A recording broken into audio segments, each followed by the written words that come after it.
Hey guys, welcome back to another video. Today we're sitting in the office and we're going over soil tests.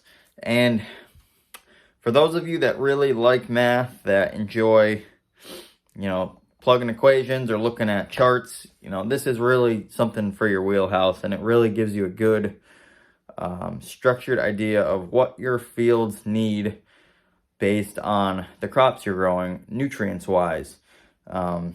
I got a couple easy charts I look at here and a couple equations that I use to determine all this. And I'm running off different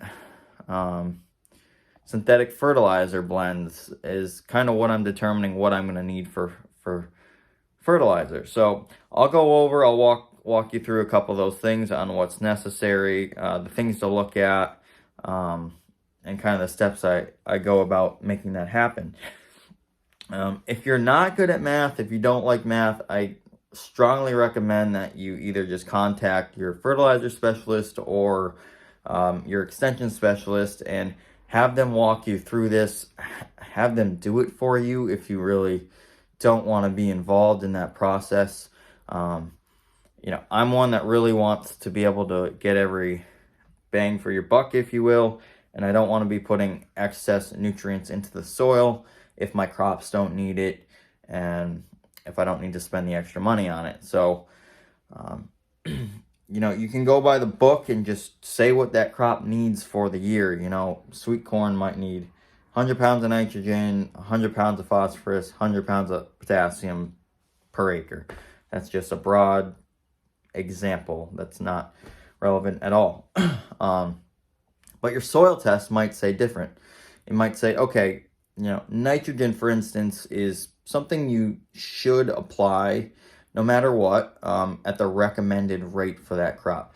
Nitrogen goes in and out of the soil very quickly, very easily, and is taken up very quickly with the crop. With that said, if you have organic matter in your soil or other compostable amendments you're adding, then that percentage of nitrogen needed can be shrunken because there's other forms of actual nitrogen there, just in different material forms, if you will. In our area, phosphorus is really high in our soils already, so we don't need to be applying a lot of that throughout the main growing season because there's already so much in our soil.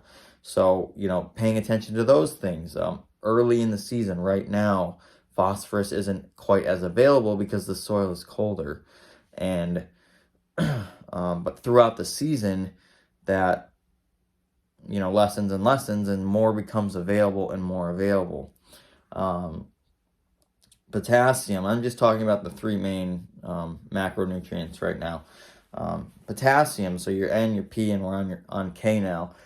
That is one of your essential nutrients for different growth developments like root development or fruit development or flower development. So really paying attention to those nutrients and getting them applied at the right time into your soil for your crop is really essential to this, and knowing how much you actually need to apply. So that's what I like to work with strategic numbers. I like to work with equations. I like to work with different blends that tell me this 50-pound bag of fertilizer has X amount percent of nitrogen in it, X amount percent of phosphorus in it, X amount percent of potassium in it. So those are your three, but we're talking about more than just that. We're looking at the pH in our soil. We're looking at the organic matter in our soil. We're looking at the calcium, magnesium in our soils. The macronutrients are definitely something that we need to consider depending on the crop we're growing. But we're fortunate there's a good majority of macronutrients already in the soil or in fertilizer blends as a whole. So that's something we don't really fine-tunedly go through with a fine-tooth comb if we don't have to. If we're growing really high-dollar crops in high tunnels, for instance, then we might dive into that more. So let's get going. I'm going to do a quick overview of this. I'm by no means an expert at this, but I think for myself, I am a pretty good expert for my farm. how I figure out my soil tests, I learned from UMass Extension, and I've kind of developed my own ways of figuring out that process for myself, for my farm, for my crops. So let's get into it. And today what I'm doing is I'm going through each test, field by field, crop by crop, to determine what everything needs, what each crop needs for nutrients, depending on the field. And it's a process, especially if you're doing this yourself and you want to get exact numbers. It takes some time and it takes some focus to really sit down and go through everything. So a couple essential things that you need for this are, one, your soil test. I like to print them out because I can write on them and I can look at them easier. These are from UMass Extension. This is your analysis. This is what it looks like. A lot of these values are in parts per million. Your pH is on the top, and then it gives you a general table for what's low, what's high, what's optimum, what's above optimum for your nutrient values. They also will send you a PDF with a lot of recommendations described below of certain conditions, certain nutrient values, different cultural practices you can do, etc., to help with this. So I leave those on the computer just so I can reference them as I go field by field. The next thing that I use is the New England Veggie Guide book. And this is an invaluable resource. I've explained this multiple times, but here it has charts of each crop labeled line by line. This is celery, for instance. It'll give you your broadcast rate before you plant, and then your side dressing, and then your total recommended needs of fertilizer based on your test. Again, nitrogen, phosphorus, potassium we're talking about here primarily. So when you're reading a soil test, it's going to give you kind of a variable of options between very low and above optimum. And, clearly we're looking for the nutrient value in optimum. If all your fields are in optimum, you're going to save a lot of money because you probably don't need to put nearly any kind of fertilizer down. And then if you have fields that have been neglected or are really lacking nutrients or are really sandy and a lot of your values are in the low range, then you're going to be needing to apply more fertilizers for your crops. So this book really gives you a good detailed line by line of what you need here for fertilizers and in actual pounds per acre. And so there's these kind of couple different terminologies here we got to think about. So we're talking in parts per million and we're talking in pounds per acre. And these are a couple different things you need to know looking at soil tests, and there's some simple equations of how to convert things. So for instance, all these values are in parts per million. To figure out these in pounds per acre, you multiply the number by 2. It's that simple. Or divide it by 2 if you want the parts per million. So knowing these little equations really helps kind of defunk a lot of what these are saying, because soil tests can be complicated if you don't know what you're looking at. UMass also provides this really detailed chart kind of based off what I was just talking about. So it's got every crop line by line. This is kind of hard to see because it's backwards for you guys. But it's got every crop line by line. It's got your pH values. It has your nitrogen values. And then it has your sorted ranges right here of your P and your K. And based off the modified Morgan soil test, in parts per million for phosphorus, we're looking at values anywhere from 2 parts per million all the way up to 14 parts per million. 2 is very low, and above 14 is above optimum. And so this will give me a range of pounds per acre needed for a specific crop between these ranges. So what we're going to do is let's talk sweet corn right now. That's a simple crop to look at. So I'm going to take my chart right here and I'm going to line down to sweet corn here. Nitrogen value across the board is something that you're going to want to apply the given rate 9 times out of 10, no matter what. Not all at once, either throughout the season, band placed, broadcasted, side dressed, however you want to do it. There's a couple prime times to actually apply fertilizer to your crops or to your field. First is broadcasting before you plant, so incorporating fertilizer over a broad area into your soil as a mixture. Secondly is at your actual planting. These are usually starter fertilizers to get your crop bumping and going.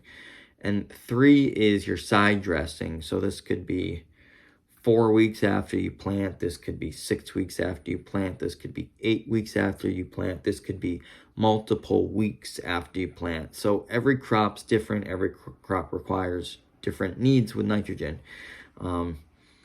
With that said, you want to think about a couple things here. Is if your organic matter is above 1%, for every percent of organic matter you get, I believe that's 1 pound of actual nitrogen in your soil. So like my soil organic matter for this one field is 1.6. So I've got 1.6 pounds of nitrogen per acre. So not very high by any means. But the other thing you want to think about is if you have a cover crop or a legume cover crop on your field, or, a cover crop with, a high nitrogen value, is that if you're going to terminate that into your soil at a given time, that's going to have X amount of nitrogen in it, and other nutrient values as well. I always lean on the side, a little bit nitrogen is better than none. So I like to just go off this recommended rate, because the amount of organic matter in our soils and, determining how much nitrogen is actually in a cover crop can be tricky. And you want to make sure you're giving your crops what they need. So if I was growing 1 crop, 2 crops, I would really probably take all that analysis and really make it beneficial. But the fact that I'm growing 50 crops, that becomes a nightmare in a way. So that's your nitrogen value. Next is your phosphorus. Like I said, our soils are very high in phosphorus, so I kind of lean away from needing kind of any phosphorus depending on the crop. So if I'm broadcasting, I'm usually not putting any down. At planting is really the only time. But for instance, so our phosphorus level value is 17.5, and our range value is between 4 and 14. So you can see we're over or above optimum. The recommendation is 0 pounds per acre because we don't need any more. And again, a little bit will be applied at planting, just to help that crop develop right off the bat. Our potassium is 143 parts per million, and our range is 100 to 160. So I'm in that optimum range. But if you take the chart I have here, it breaks it down 25, 50, 75, 100, 130, and 160 and above. So it gives you a couple different parts per million ranges. So I'm between the 130 and 160. So if I come down to sweet corn here, at 130, this is going to tell me to apply about 80 pounds of potassium per acre. And then 160 is about 40 pounds per acre. So what I do is I kind of just split the difference there. And we're going to call that 60 pounds of potassium needed per acre there. So that's your 3 core nutrient values right there. Those are ones you really want to pay attention to. The other things we're going to look at here is our pH value. pH is very, very important, and it's probably one of the first things you actually want to look at when you're doing all your soil tests. It's first on the list here, and I just skipped over it. So depending on your crop, most vegetables like a pH between 6.3 and 6.8. We've got a 6.5 here, which is perfectly ideal. Can't complain with that. But what our pH is really suitable for is that the available nutrients that are already in our soil need to be available, are only available at that 6.3 to 6.8 range. If we're below 6 or above 7, some of these nutrients might not be actually available for uptake for a specific crop. So making sure your soils are up to par with your pH is very crucial, because you could apply all the fertilizer you want in the world, and if your pH isn't right, your plants aren't going to be able to take it up. So that's very, very important. The other big things I look at are your calcium and magnesium. Calcium is, for some reason, low in my soil overall. I think it's just the amount of what crops use every season and the amount that the soil retains every year. And this can be applied by either a calcium lime or a gypsum material to help raise your calcium in the soils. And again, this is all based off parts per million. This is more of a bulk crop, a bulk material you're going to be spreading broadcast over your field. The range here is 2,000 to 3,000 pounds per acre, where your potassium is only 200 to 300 pounds per acre needed. So it is a cheaper product than your regular NPK, but it's definitely essential to have that. Plants need calcium, especially things like tomatoes and squashes and peppers and pumpkins. So really something to think about. There's some great resources out there for this kind of stuff. Again, this is a lot of math and equations, so talking to someone that knows what they're doing first is really beneficial. I work with UMass Extension, but also reaching out to your fertilizer companies. They'll do this work for you. Like I said, I just like to do the work myself. So I know what my crops need, and I know that I'm giving them what I think is best for them in the field condition. But that's me. So what I will do now is I'll take this test and I break it down into broadcast, starter fertilizer at planting, and then side dressing. And I'll figure out what each crop needs, and I'll break that up. So the total nitrogen might be 120 pounds per acre.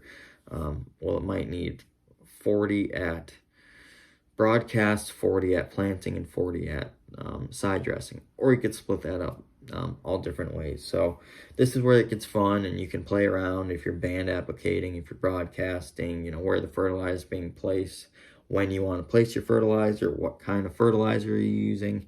And then you start determining actual pounds per nitrogen or any type of nutrient in a bag of fertilizer, or making blends up. So that's my first step. I figure out what each crop needs, what my acreage is, and what that actual fertilizer need or nutrient need is across the board. And then we'll start playing with different mixes. A 20-0-20 or a 46-0-0 or a 00-36 or a 13-13 or 19-19. Because I'm small scale, I tend to try to use pre-mixed bags because I'm not growing acres of certain crops. So is it easier to put a blend together? 100%.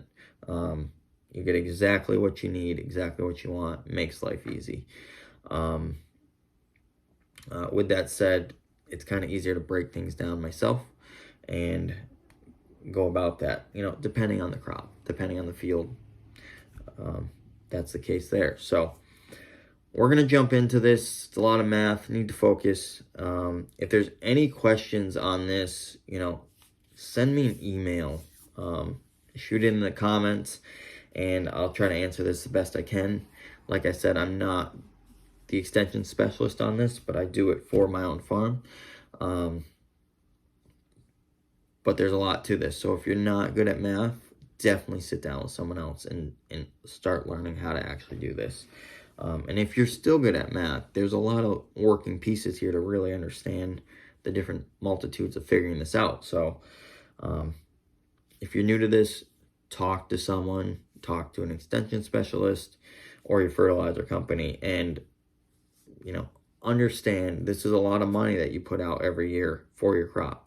You don't want to be over fertilizing because you're going to be throwing money out the window left and right. So yeah, with that said, we're going to get to it. Nice rainy day. We're going to sit in the office and get some work done. So thank you. Please subscribe to this channel if you have, like this video if you can, and tell all your friends about it. There's way more content coming your way for the 2022 season.